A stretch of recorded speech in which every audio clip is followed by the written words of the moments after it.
The boy in the box, also known as the unidentified child in the box or America's unknown child, is one of the longest unsolved missing children cases in history. This is the stuff that nightmares are made of.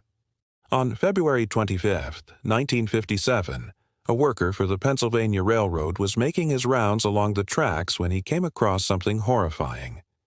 Near an abandoned rail yard at the end of a dead-end street were some children, his shoes sticking out from inside a wooden box. Upon closer inspection, it became clear that there was more to this gruesome discovery. The box was wrapped in brown paper and was around 3 feet long. When the man called the police and they arrived at the scene, they found 2 leather shoes, a knit cap, and a little boy dressed in pajamas inside the box. The box itself had no markings, and there was no indication of how the boy got there. So where did he come from? Who killed him, and why? And what happened to his killer all these years later? Let's take a look at the timeline of this case and find out. In this video, we will be examining the evidence against 5 people who were considered suspects in the boy in the box case over the years. But before we get into it, let me tell you how you can help me solve even more mysteries. Like this video, subscribe, and hit the bell icon so you never miss an upload. Now, let's meet the victim. Very little is known about the young boy found in the box other than what can be gathered from his physical features. He was estimated to be between 4 and 6 years old and stood just under 4 feet tall. He weighed 60 pounds and had sandy blonde hair, slightly tanned skin, brown eyes, and a small scar above his left eye. He also had several small scars on his chest, which appeared to be old surgical markings. What we do know is that he hadn't been fed for several days prior to his death. Whoever had been taking care of him had given him only milk, which is unusual because children are generally weaned off of milk as they get older. And this detail suggests that the boy had been kept like a pet or animal, which is truly disturbing. Although the police were unable to identify him, someone had clearly taken great care to wash and comb his hair, put fresh clothing on him, and wrap him neatly in the blanket. Even though the killer or whoever was responsible for the boy's death wanted to hide their victim's identity, they made sure to clean him up before discarding him like garbage. This suggests that they may have cared for him in some way, or maybe they felt remorseful for what they had done to him. It's hard to say. The main theory of what happened to the boy is that he was the victim of a homicide, meaning he was intentionally killed by another person. However, this has never been confirmed. No murder weapon was ever found, nor was any sign of a struggle found either at the scene or on the victim's body. There were no defensive wounds, and the temperature of the body indicated that he had been in the box for at least 6 hours before being discovered. Was he sedated somehow? Or was he actually still alive when he was placed inside? If so, how long did he stay that way? These are just some of the questions that remain unanswered in this case.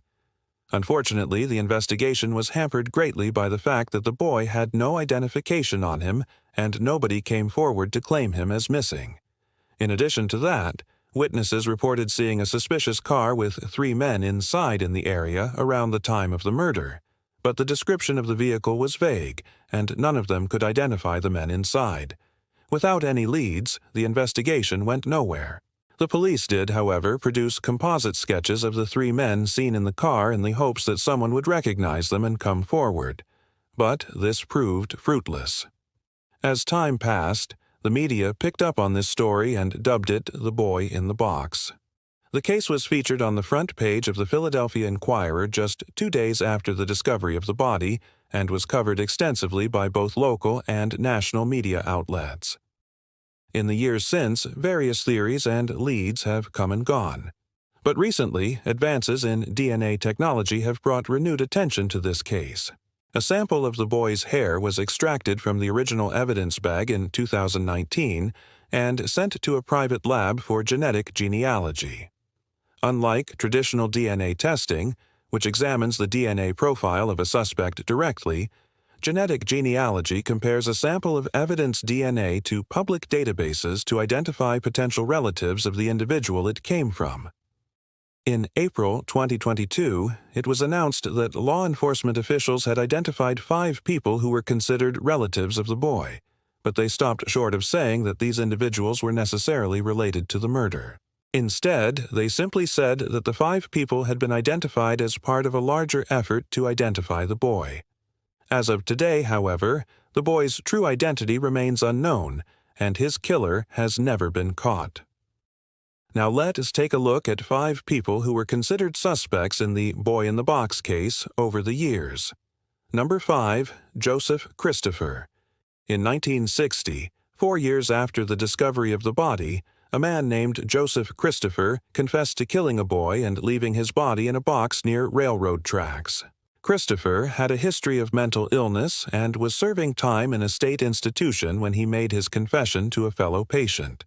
He claimed that he had thrown the boy over a bridge after becoming angry at him for crying, and would have killed him if he had not drowned. Although his statement was never recorded and no investigation was conducted, Christopher was deemed unfit to stand trial for the crime and was declared innocent.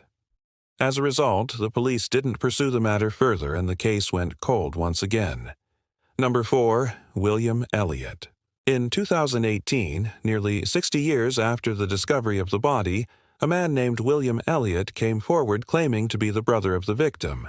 He alleged that the boy's name was Jerry and that he had witnessed his father kill him during an argument. According to Elliott, the murder happened at their family home on the night of February 25, 1957. He claimed that their father, Joseph Elliott, had brought Jerry upstairs to change his clothes and then took him back downstairs and shot him in the head. He said that he and his mother, Helen, then helped their father dispose of the body. William was just 7 years old at the time of the murder and admitted to being unsure of certain details, such as whether or not a gun was used. However, he insisted that he knew Jerry was dead when they left him in the box by the train tracks. If his story is true, then William Elliott would have been an accomplice to murder. Number 3, George Banker.